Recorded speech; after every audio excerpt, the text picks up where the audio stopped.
Diceritakan dari Kasir bin Qais. Kasir bin Qais berkata, suatu hari saya duduk bersama sahabat Abu Darda, lagi enak-enak duduk dengan Abu Darda. Kemudian duduk di mana? Saya sedang duduk di Masjid Damaskus, Syria. Terus fa'atahu rajulun. Tiba-tiba ketika Abu Darda, saya dan Abu Darda duduk di Masjid Damaskus, itu termasuk masjid tua,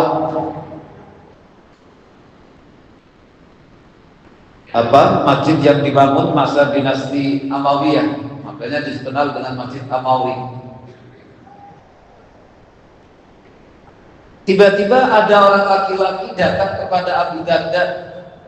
Laki-laki itu bilang begini, wahai Abu Darda, aku dapat dari kota Rasulullah. Berarti dari mana? Dari Madinah. Aku sengaja datang dari Madinah ke Damaskus, Syria ini. Hanya saya pernah mendengar bahwa panjenengan itu pernah diajarkan satu hadis oleh Rasulullah. Tolong ajarkan hadis itu kepada saya. Saya datang ke sini bukan nyempil ngiras-ngirus dari orang Jawa. Saya datang ke sini bukan untuk berdagang. Saya bukan ada tujuan lain. Saya datang dari Madinah ke sini, ke Damaskus. Itu cuma untuk belajar hadis yang kau terima langsung dari Rasulullah. Berarti rela datang jauh hanya untuk satu hadis. Coba bayangkan. Sekarang Pak, naik bis darat Damaskus, Jordan. Saya tanya kemarin, kalau jadi persiapan ke Syria 3 jam Pak Kiai katanya. Dari Jordan, saya dulu haji pertama 99, naik darat dari Jordan ke Saudi, lewatnya Tabuk, Pak. Tempat perang Tabuk. 12 jam. Berarti berapa tuh? Nah, zaman itu belum ada mobil, naik onta. Berapa hari itu, Pak? Berapa minggu hanya untuk belajar satu hadis. Lah orang zaman sekarang, lah ngajinya kayak kue tok. Merasa rugi. Sahabat enggak, walaupun hanya satu hadis. Itu jadi semangatnya itu ilmu. Ilmu itu tidak perlu banyak, yang penting paham, diamalkan, selesai. Terus apa? Majitu illa lihada. Sungguh Abu Darda, saya datang ke sini tidak ada tujuan lain, kajian lain, hanya kepengen belajar kalau jenengan satu hadis itu. Qala inni sami'tu Rasulullah sallallahu alaihi wasallam yaqul. Terus kanjeng Nabi jelaskan. Oh, cuman itu Abu Darda. Oke, saya jelaskan hadis apa yang saya terima dari Rasulullah. Kata Rasulullah, saya pernah mendengarkan langsung dari Rasulullah. Rasulullah ngendikaken, man salaka tariqan yatlubu bihi ilman sahalallahu lahu tariqan min turuqil jannah wa innal malaikata la tadau ajnihataha li talibil ilmi ridwan bima yasna wa innal alima yastaghfiru lahu kullu man fis samawati wa man fil ardh wal khitanu fi jawfil ma wa inna fadlal alim alal abid kafadlil qamari lailatal badri ala sairil kawakib wa innal ulama'a warasatul anbiya wa innal anbiya'a lam yurisu dirhaman wala dinaran wa innama warathu al ilma faman akhadahu faqad akhada bihaddin wafirin. Itu Abu Darda, hadis yang saya terima dari Rasulullah. Apa maknanya hadis? Barang siapa keluar dari rumahnya untuk mencari ilmu, maka Allah akan mudahkan jalannya orang itu menuju jalan-jalan surga. Atau kalau riwayat lain kan man salaka thariqan yaltamisu fihi ilman sahalallahu lahu thariqan ilal jannah. Tapi hadis ini riwayatnya, barang siapa keluar rumah, meninggalkan rumahnya untuk mencari ilmu, maka Allah permudah dia, jalan-jalan dia menuju surga. Surga itu perkara yang susah loh Pak. Tapi Allah mudahkan dengan cara orang itu mencari ilmu, mengaji. Jadi maknanya apa? Orang yang tidak mau ngaji itu rugi. Kenapa? Suarganya angel loh Pak. Jadi yang bisa mempermudah orang itu masuk surga itu ngaji. Mulanya bolak-balik saya kata, ibadah terbaik kita orang bodoh, orang awam itu ngaji. Itu paling gampang. Nah ini termasuk hadisnya. Saya itu ingat dulu siapa ya? Profesor Maksum, mantan rektor UIN Cirebon itu, dari Guyon. Ini mantan hadis itu. Kurang apa ya coba dia ya? Kok angel-angel temen kokon pada kuliah karena dia rektor. Jelas hadis man salakat thariqan yaltamisu fihi ilman, surga yang angel aja diobral untuk orang yang mencari. Kok masih orang pada gelem? Itu. Terus satu, jadi orang yang keluar meninggalkan rumah mencari ilmu, mengaji, Allah permudahkan jalan dia ke surga. Satu. Kedua, wa innal malaikata la tadau ajrihata min talibil ilmi ridon bima yasna. Tadi jenengan yang kedua Pak, sampean keluar dari rumah, itu sampean dipayungi, dikawal karo malaikat. Apa sebabnya? Ridon bima yasna. Malaikat seneng nek ana wong golek ilmu ngaji, dipayungi, dikawal. Walaupun jenengan pakai ojek, itu tetap dikawal karo malaikat. Apa maning nek pakai mobil dewek, motor dewek, malaikatnya double. Di numpak ojek masih di.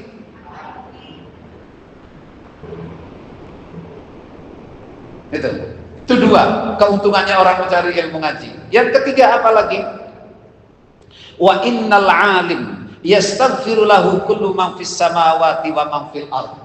Nek sampeyan ngaji, mengko dadi ngerti. Nek sampeyan ngerti, dadine alim. Alim niku mufrad tunggal, ulama jamak. Jadi nek sampeyan wis ngaji, terus dadi ngerti, itu sampeyan dadi kategorine wong alim. Nek wis dadi wong alim, maknane wong alim wong sing duwe ngerti. Wong duwe ngerti pengetahuan. Ya jelas ilmunya beda-beda, ya kelasnya beda-beda. Apa? Didoakan oleh malaikat yang ada di langit dan malaikat yang ada di bumi, oleh ikan yang ada di dasar laut. Coba didoakan. Jadi kayak kula jenengan ngaji terus didoake kalau malaikat. Mulanya apa nyuwun sewu. Nek ana wong ngaji kok tiba-tiba ujug-ujug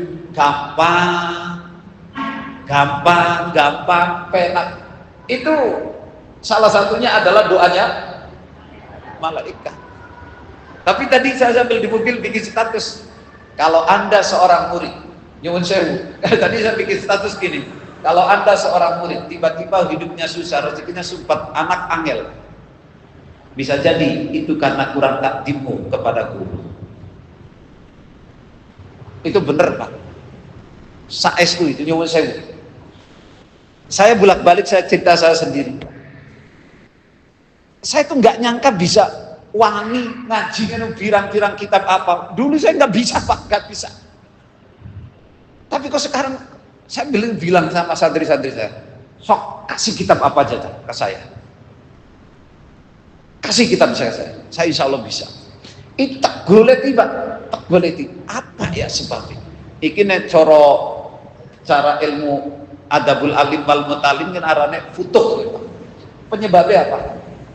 Saya tidak pernah tinggal Fatihah kepada guru-guru saya yang masih ada ataupun yang sudah tiada setiap habis sholat. Dan kedua orang tua saya tidak pernah tinggal. Itu salah satunya.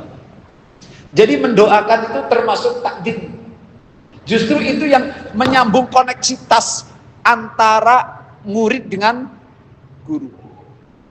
Kulo mau ke nyuwun sewu. Tadi lihat di Facebook, ada murid saya lulus CPNS. Itu anak sejak lulus nggak pernah datang ke benda. Padahal bocah cerdas. Padahal dulu bocah itu termasuk pintar di mu'alimat ya. Termasuk bintangnya. Des. Tadi lihat di Facebooknya, penerimaan SK PNS di Kota Madia Cirebon. Sampai saya tadi yang rekomen bocah kelalen karo kulit Pak, kacang kelalen karo kulite. Dari jurnal bilang, saya ngaji bertahun-tahun, itu bocah itu rumahnya deket, nggak pernah melu ngaji. Des. Saya itu akhirnya apa? Kasihan. Bukan saya kepengen dihargai, enggak. Kasihan toh. Karena itu sudah hukum. Kemudian wa innal alim yastaghfiru lahu. Jadi nek wis belajar ngaji terus kode ilmu dadi alim, maka jenengan kula jenengan kabeh didoakan karo malaikat kang anan makhluke Gusti Allah, kang anan ing langit lan makhluke Gusti Allah kang anan ing bumi, kata ikan-ikan yang ada di dasar lautan. Terus wa inna fadlal alim 'alal 'abid ka fadlil qamari lailatal badri 'ala sairil kawakib. Keutamaane wong alim dibanding karo wong ahli ibadah itu kayak dari bulan purnama itu orang alim, bintang gemilang itu bagaikan orang ahli ibadah. Berarti masih bersinar siapa? Orang alim. Makanya ya nyuwun sewu. Saya itu sampai hari ini ya bukan saya tidak menghargai orang gelem ngaji tapi ibadah dikir bebetan. Saya tetap hormat, tapi saya lebih hormat kepada orang yang tukang gelem ngaji, ustaz kiai gelem ngaji gitu. Saya itu paling. Makanya saya gini saya, tapi ya jangan niru saya loh ya. Saya itu kalau ya orang terkenal orang yang ahli dikir wiridan gitu, saya tetap hormat. Tapi kadang hormatnya karena beliau lebih tua daripada saya. Tapi kalau orang itu alim, saya hormat orang itu, saya hormat ilmunya, saya hormat segala-galanya. Itu beda. Tapi jangan ikut-ikutan. Jadi ulama itu seperti bulan purnama, wong ahli ibadah itu seperti bintang gemintang. Kecil. Bulan satu mengalahkan jutaan bintang. Itu mananya Pak? Bisa dibuktikan peran dan posisi orang alim di tengah-tengah masyarakat. Itu yang menonjol para ulama. Wa innal ulama'a warasatul anbiya. Ingat, setelah kita mendapatkan ilmu, kita menjadi alim, ingat al ulama jamaknya lafaz alim. Itu warasatul, awas. Wong ngaji itu harus siap melarat.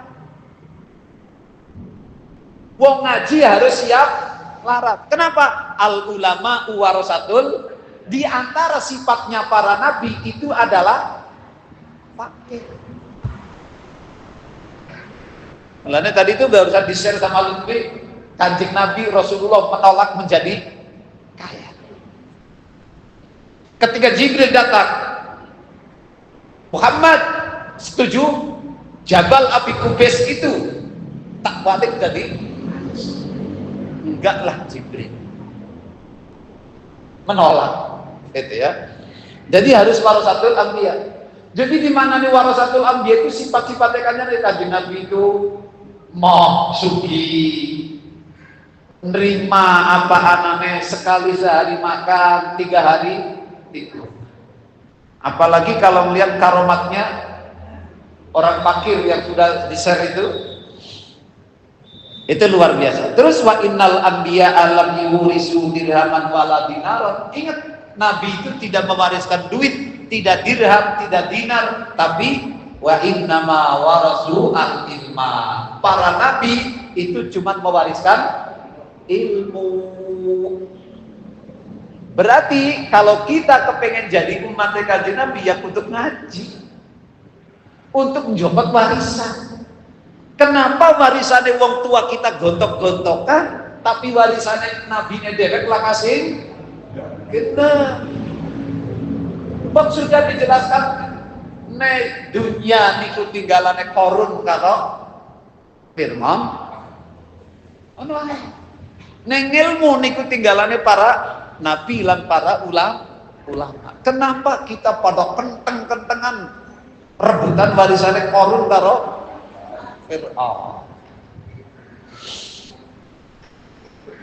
Ya menungso. Mulane ya itu ya sifatnya menungso.